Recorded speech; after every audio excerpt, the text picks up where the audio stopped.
सातवां अजूबा, प्यार की निशानी और अद्भुत कलाकारी। लोगों के मन में ताजमहल की यही छाप बैठी हुई है। 1632 में मुगल शासक शाहजहां ने अपनी बेगम मुमताज के निधन के बाद इसे बनवाना शुरू किया था। हम तो बचपन से यही पढ़ते आ रहे हैं, लेकिन अब जो बातें ताजमहल को लेकर की जा रही हैं, वह सीधे सीधे किताबों में लिखी हुई बातों को चुनौती देती हैं। नमस्कार, नेशनल खबर का हाई वोल्टेज प्रोग्राम देख रहे हैं आप और आपके साथ मैं हूं भारती बघेल।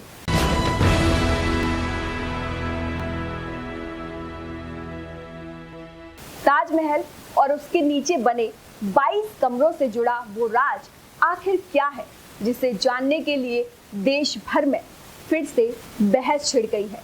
चलिए आपको सबसे पहले बताते हैं कि यह पूरा विवाद क्या है और यह शुरू कब हुआ।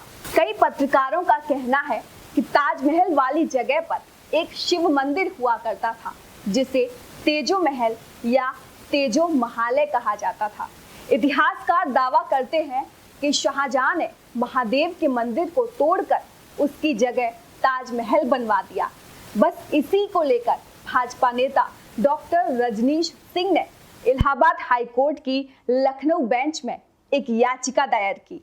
इस याचिका में मांग की गई कि ताजमहल के ठीक नीचे बने 22 कमरों को खोला जाए, ताकि यह पता चल सके कि उन कमरों में देवी देवताओं की मूर्तियां और शिवालय हैं या नहीं। 1960 से 70 के दशक में ताजमहल पर एक मराठी किताब लिखी गई, जिसका नाम था ताजमहल द ट्रू स्टोरी, और इसे लिखा था पीएन ओक ने। उन्होंने अपनी किताब में कहा था कि ताजमहल वास्तव में तेजो महालय है, जिसका निर्माण 1155 में किया गया था। उनके मुताबिक तब वहां पर एक शिव मंदिर हुआ करता था। ओक के मुताबिक मुगलों के भारत आने से पहले ही आगरा में एक भव्य स्मारक मौजूद था। इस किताब में राजा मानसिंह के पोते जयसिंह का भी जिक्र था, जिनके हवाले से ताजमहल में गणेश, कमल के फूल और सर्प के आकार की कई आकृतियां दिखाई देने का दावा किया गया। हालांकि पीएन ओक के तथ्यों और सवालों को कोर्ट ने कभी मान्यता नहीं दी। साल 2000 में सुप्रीम कोर्ट ने पीएन ओक की उस मांग को खारिज कर दिया था, जिसमें वह ताजमहल को एक हिंदू मंदिर घोषित करना चाहते थे। तो फिर सवाल यही है कि ताजमहल के 22 कमरों का राज क्या है। दावा किया जाता है कि ताजमहल में मुख्य मकबरे और चमेली फर्श के नीचे 22 कमरे बने हुए हैं, जिन्हें बंद कर दिया गया है। यह कमरे मुगल काल से बंद हैं। आखिरी बार इन कमरों को 1934 में खोला गया था। तब यहाँ केवल निरीक्षण किया गया था। बस इस तभी से यह 22 कमरे एक पहेली बनकर रह गए हैं।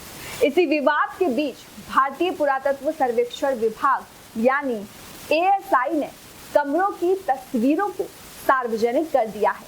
यह तस्वीर है जनवरी 2022 की, जिन्हें एएसआई ने अपनी साइट पर शेयर किया है। इन तस्वीरों को साझा करने का जो मकसद है, वो कमरे को लेकर फैलाई जा रही अफवाहों को रोकना है। इन तस्वीरों में कहीं पर भी देवी देवताओं की मूर्तियां नजर नहीं आती हैं। उधर हाई कोर्ट ने भी कमरे को खोलने की मांग पर सुनवाई के दौरान याचिकाकर्ता को कड़ी फटकार लगाते हुए याचिका खारिज कर दी। यहाँ कई सवाल खड़े हो रहे हैं। ताजमहल या तेजो महालय, क्या सच में ये भगवान शिव का मंदिर था? ताजमहल के कारीगरों के वंशज क्या कहते हैं? क्या वाकई में ताजमहल के बंद कमरों में बंद हैं कई राज? जब से ताजमहल के बंद कमरों को खोलने के लिए याचिका डाली गई है, तब से फिर इससे जुड़े तथ्य भी सामने आने लगे हैं। इस प्यार के प्रतीक को बनाने वाले कारीगर तो अब जिंदा नहीं हैं, लेकिन उनके वंशज जरूर मौजूद हैं, जो बता सकते हैं कि ताजमहल का सच आखिर क्या है। ताजमहल को बनाने वाले कारीगरों के जनरेशन के जो लोग हैं, वो आज भी आगरा में ही रहते हैं। उनमें से एक हैं हाजी ताहिरुद्दीन। कहा जाता है कि इनका नाता ताजमहल के कारीगरों से ही है। अब यह पत्थर पर हाथ के काम की नक्काशी करते हैं। 80 साल के ताहिरुद्दीन ने मीडिया चैनलों से बात करते हुए कहा कई बड़े खुलासे किए हैं। वह ताजमहल के कई साल तक गाइड भी रहे हैं। ताहिरुद्दीन कहते हैं कि इन दिनों चर्चा में रहने वाले ताजमहल के 22 कमरे कब्र के नीचे बने हैं। अभी एएसआई इन कमरों को स्टोरेज की तरह इस्तेमाल करता है। पहले तो ये कमरे जूते चप्पल रखने के काम आते थे, लेकिन फिर भीड़ बढ़ने लगी तो इन्हें बंद कर दिया गया। एएसआई बीच बीच में कमरों को खोलकर इनकी सफाई कराती रहती है। ताहिरुद्दीन ने बताया कि यह सच है कि ताजमहल कुओं पर बना है। कुएं के पानी से संगमरमर ठंडा रहता है और उसे जोड़ने के लिए जो चूना इस्तेमाल किया गया है वह भी मजबूत होता है। कुएं आपस में जुड़े हैं, कुओं का पानी ओवरफ्लो भी नहीं होता है और पास की यमुना से कुएं के पानी का कनेक्शन है। वहीं इस पर जर्नलिस्ट और archaeology expert doctor Bhanu Pratap Singh ने अलग दावा किया है। सबसे पहले तो उनका दावा है कि उन्होंने ताजमहल को पूरा देखा है, कभी उन 22 कमरों को खोला नहीं गया। डॉक्टर भानु प्रताप सिंह के मुताबिक 1931 में कुछ अंग्रेजों ने वह कमरे देखे, ऐसा मैंने सुना है। एएसआई कोई खतरा मोल नहीं लेना चाहता, इसलिए इन कमरों को नहीं खोलता। ताजमहल पहले खोला गया था, तब वहां कमरे और टॉयलेट बने थे। डॉक्टर भानु प्रताप सिंह का दावा है कि ताजमहल में हिंदू चिन्ह मिलते हैं। कहते हैं चारों ओर परिक्रमा पथ बना है जो केवल मंदिरों में होता है।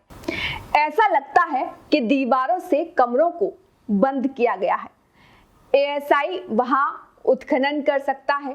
ताजमहल में राम मोहन जैसे नाम खुदे हुए मिलते हैं। कोर्ट कमिश्नर की देखरेख में सर्वे होना चाहिए। मतलब ताजमहल से जुड़ा अभी बहुत कुछ ऐसा है जिससे दुनिया अनजान है।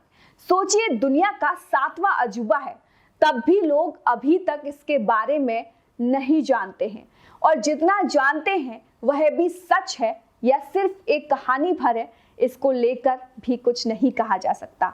वैसे आपका ताजमहल से जुड़े हुए विवाद को लेकर क्या कुछ कहना है, हमें कमेंट करके जरूर बताएं, और जानकारी से भरे ऐसे तमाम वीडियो यूं ही नेशनल खबर के हाई वोल्टेज प्रोग्राम में देखते रहें। तो फिलहाल के लिए इतना ही, मुझे दीजिए इजाजत। धन्यवाद।